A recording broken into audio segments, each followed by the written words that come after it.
Hey guys, welcome back. So today I'm going to be showing you guys how I made this delicious gizzard sauce. You can easily pair this sauce with yam or rice. It was so spicy and you're going to enjoy it. So to begin, I've got some bell pepper, some green bell pepper, red pepper, fresh pepper, some garlic, and some onions. So the next thing I've got here is the gizzard I'm going to be using. So into my cooking pot or my pan, I poured in the gizzard. So the next thing I'm going to be adding is some thyme, because without thyme, your food is not going to give you that taste that you want to have. So next, I've got some curry. So to that, I'm going to be adding some white pepper and some black pepper. Guys, this white black pepper and garlic, it actually, sorry about that, it actually gives you the taste that you want to meet to have. So next, I poured in some chopped onion. So I cover for that to simmer for some time. So the next thing I'm going to be doing, I'm going to be using my food processor to process the peppers because I don't want it to be over blended. So you can see this mixture of these both peppers actually gave me the exact color I wanted my sauce to look like. So after 15 minutes, I checked back my gizzard.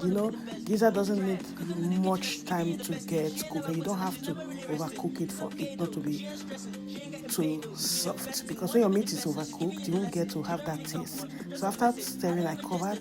So I'm going to use a sieve to strain out the water from the pepper because I don't want the sauce. We are not making stew, we are making sauce, because there's a difference between sauce and stew. So if I'm making a stew or whatsoever, that water can be added, but no, it's not needed. So after some time, I check back the gizzard. Guys, at this point it was ready, so I set it aside. So in a different pan, I poured in some vegetable oil.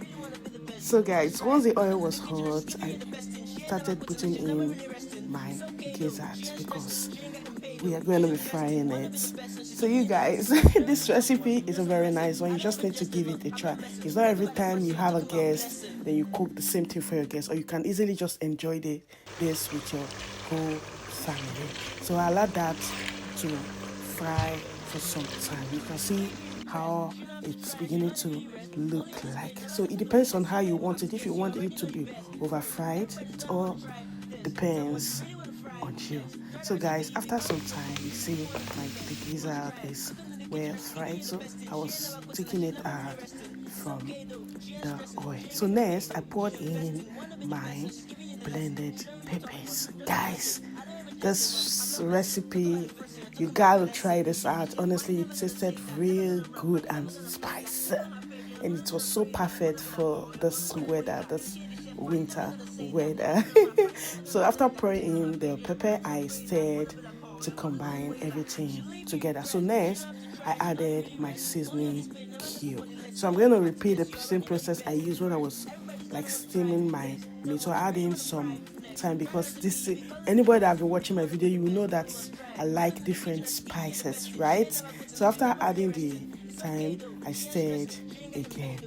So I didn't put curry here because I don't want curry in this pepper. So I stirred. So I allowed that to cook for some time.